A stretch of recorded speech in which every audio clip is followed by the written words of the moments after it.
Hi Blazers! I'm Gigi. And I'm Sadia. And welcome back to another episode of OTV. Testing is coming up along with the Spring Craft Fair and the AA shows. Along with that, we have a few upcoming games like girls soccer, baseball, girls golf, and boys volleyball. Yes, spring sports have been doing great this season. Let's head over to David for our spring sports recap.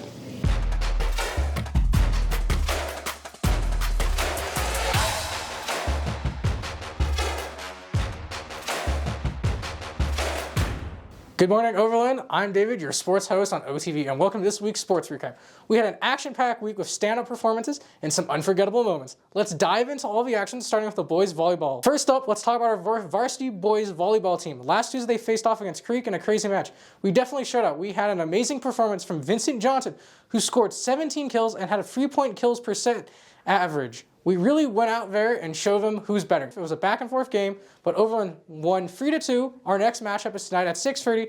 Be sure to come out and support our varsity volleyball team. Moving on to the varsity girls soccer team, we had an intense matchup last Tuesday at home. We were determined, but unfortunately, Overland lost 3-0. Our next event is tomorrow versus Adams City. Come out and pop out for our Overland girls soccer team. Let's talk about our boys swim and dive team. Last Tuesday, they completed against Creek and Mullen. Roman Chavez with a 200-meter free also had an amazing performance, securing a 5th-place finish. The swim team will be back in action next Friday for their next meet, so don't miss out. That is all this week for Sports Recap. It's been an incredible full weeks of action, and we can't wait to see what next week has in store. Be sure to show your support at our upcoming games and events. I'm David, and thanks for tuning into this week's Sports Recap. Speaking of sports, Overland Dean Mr. Baird is creating a soccer team here in Aurora, open for all to join. Let's go and hear about what Mr. Baird and Miss Kimberly are hoping to accomplish with the team. Let's roll the clips. Yeah, that's a great question. So we brought on an Overland team 2 years ago for the tournament called the Koufax Cup. We actually had the boys soccer team play in the fall tournament. So that was the first time they came to Soccer City. Then we had a girls team enter the Dia de los Muertos Cup. We call it the Copa de los Muertos. And we won that. We were a combined team with Aurora Central. And then this spring we started to have a male team play in La Liga. So what that is a Sunday league that you can play all the way from high school up to adult. So Overland's been involved for about a year and a half. Soccer, like most sports, is a lifelong passion, and that is especially true in a community as diverse as Overland. I think soccer is a tool, a vehicle, right? So I want soccer to be the reason someone tries other things in life, whether that's like trying to be the president of the United States or just graduate from high school, right? So for me, soccer was something that showed me my value, my worth. It also showed me how to compete. It showed me how to work through adversity. So I just use the game to meet people where they're at in life and hopefully have that be a tool or a vehicle for them to progress in life.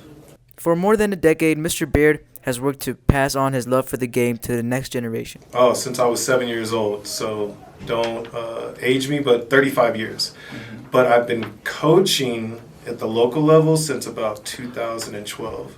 I started with an organization called, what are they called? Skyline International. So the whole purpose of Skyline was to have access to high-level club soccer to students of all incomes and ethnicities.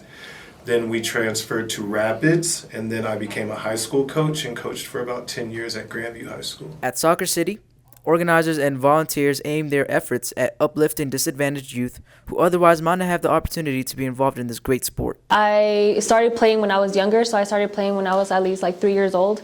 So what kept me going was helping other kids have the same motivation what my parents gave me. So I have been in soccer like my whole life. So I've been coaching from kindergarten to preschool to then I moved up to 3rd and 4th grade. So then I found this facility that was opening up. So I applied there and they hired me, and it was still under construction. So we were still like doing everything. Like we had to paint the lines on the field. So like I was a part of all that. So we were building the nets.